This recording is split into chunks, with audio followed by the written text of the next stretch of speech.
आपण पाहत आहात तेज तुफान न्यूज, न्यायिक व निर्भीड बातम्यांचे सर्वांचे आवडते नेटवर्क। महाविकास आघाडी अधिकृत उमेदवार देवदत्त निकम यांनी काही संस्थांवर सभेमध्ये बेछूट आरोप केले असा आरोप एकलहरे रविकिरण हॉटेल इथं घेतलेल्या पत्रकार परिषदेमध्ये विष्णू काका यांनी केला। कैलासवासी दत्तात्रय गोविंदराव वळसे पाटील तसेच माजी खासदार किसनराव बानखेले, दिलीप वळसे पाटील यांनी उभ्या केलेल्या काही संस्थांवर देवदत्त यांनी आरोप केले अशा प्रकारचा आरोप करण्यात आलाय। प्रत्यक्षात निवडून आल्यानंतर पक्षाची ध्येय धोरणे काय आहेत, आपण काय काम करणार आहोत, आपल्याकडे काय योजना आहेत याबद्दल न बोलता त्यांनी अशा प्रकारचा आरोप करणं हे निंदनीय आहे असा आरोप विष्णू काका हिंगे यांनी केला। ब्युरो रिपोर्ट, तेज तुफान न्यूज, अयूब शेख, मंचर, पुणे। या ठिकाणी चांगल्या पद्धतीचा श्वास घेतला आणि एक जुलमी कारभार या ठिकाणी निघतोय। पुन्हा जर तुम्ही या ठिकाणी याला परत आणणार असाल तर आम्ही नामदार साहेबांचे अतिशय जवळचे लोक आहोत, त्यांना मानणारे आहोत, इथले शेतकरी सगळे मानणारे आहोत। पण आम्ही जर या पुन्हा आमच्या याच्यावर हे केलं तर आम्ही तुमचं हे करणार नाही, म्हणून शेवटच्या मिनिटाला याला बाजूला ठेवावं लागलं।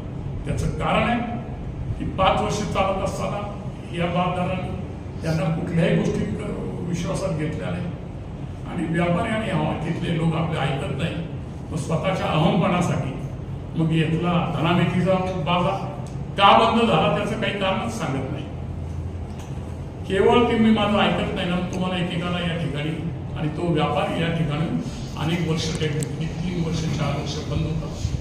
गेल्या काही काळात 2 महिन्यापूर्वी आम्ही जेव्हा चालू केला तेव्हा हेच व्यापारी सांगतात की आमचे करोड 2-2 करोड रुपयाचे शेतकऱ्यांचे बरोबरचे व्यापार झालेले आहेत, शेतकऱ्यांचे वाहतुकीचे खर्च वाचले गेलेले आहेत। यांची डिजिटल मार्केटिंग म्हणजे काय मला ते समजत नाही। डिजिटल म्हणजे असं काय दिसतं आणि अनेक त्या ठिकाणी मार्केटमध्ये देखील खूप प्रश्न त्या ठिकाणी तिथले मार्केटचे सगळे लोक शेतकरी वगैरे एकत्रितपणे सांगतील, ते सांगण्याची मला त्या ठिकाणी आवश्यकता नाही। परंतु त्या ठिकाणी घटना अशा अनेक वेगवेगळ्या आहेत की एक वेळा त्या ठिकाणी हवाल शेतकरी असे लोक काही ठिकाणी बसलेले असताना इथे उठू नका, तिथे बसू नका आणि प्रत्यक्ष पोलीस स्टेशनला फोन केला गेला आणि तिथल्या 10 हमाल आणि माकड्यांना देखील पोलीस स्टेशनला यांनी जागा दाखवलेली आहे। हे मी नाही सांगत, त्या पोलीस स्टेशनला रेकॉर्ड आहे आणि हे सगळा कोशिश नामदार साहेबांना त्या ठिकाणी करावा लागला। म्हणून विष्णू काकांनी सांगितलं की साहेब याला आता अशा पद्धतीने पुढे नेलं तर आपल्या पक्षावर लोक नाराज होते, अशा पद्धतीचं याचं नेतृत्व पुढे नेलं। पण तब्बल 17 वर्ष तुला देखील जनतेचं अमान्यता होती, संचालकाची अमान्यता होती, तुझ्या 21 वर्षासमोर माझे तुझ्या 17 वर्षापुढे माझे 21 वर्ष काय, हे सगळं या ठिकाणी तू संस्थेचं बोलत आला। तिकडे गेला ते पराग शुगर विषयी बोलतो, मध्ये आला तर पराग विषयी बोलतो, बंद पाडेल म्हणतो, असं या ठिकाणी असं लोकांना सांगून जातो। बँकेविषयी तू अशा पद्धतीचं बोलतो, भीमाशंकर कारखान्याचं त्या ठिकाणी तू बोलत राहतो। चांगला असेल तेव्हा मी होतो आणि गडबड असली तर तेव्हा यांच्यामुळे होती, त्याची जबाबदारी त्यांनी घ्यायची नाही। असे अनेक प्रश्न उभा असताना तू स्वतःची उभी केलेली संस्था, ज्याचा तू संस्थापक आहे, ते भीमाशंकर चालक मालक, बुडाली ती संस्था। बुडवणार कोण? याच्याबरोबर तो स्टेजवर असणारा रोजचा तो काय ते नाव असेल ते, त्यांनी त्या ठिकाणी ते लोक सांगतात तिथे यांनी काढली यांनी बुडवली, अरे त्याच्याविषयी कोण नाही का?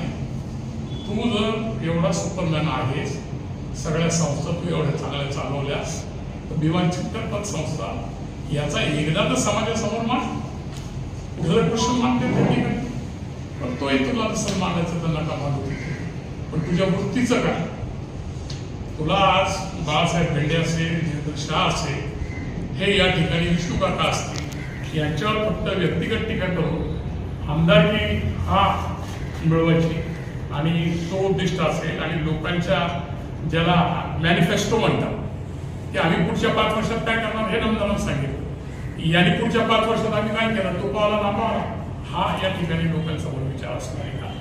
आणि तो असताना तुझ्याबरोबर गेले प्रचार प्रमुख आहेत ते वाशीला, नवी मुंबईला ज्याचे लेडीज बार आहेत, प्रख्यात आहे, आणि ते तुझे प्रचार प्रमुख आहेत, ते या ठिकाणी तुला या तालुक्याच्या विकासासाठी आणायचे आहेत का?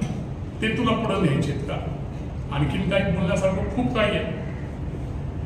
काल पवार साहेब या ठिकाणी मी एकच विषय सांगतो की पवार साहेब बोलले की लाडकी बहीण ही योजना या सरकारची जी आहे ती 1500 रुपये ही जी आहे याला ठीक आहे, ते म्हणे बरी केली, परंतु त्याच्यापेक्षा प्राधान्य जे आहे ते महिला सुरक्षाविषयी या ठिकाणी घ्यायला पाहिजे, आणि म्हणून आम्ही ते देणार आहोत.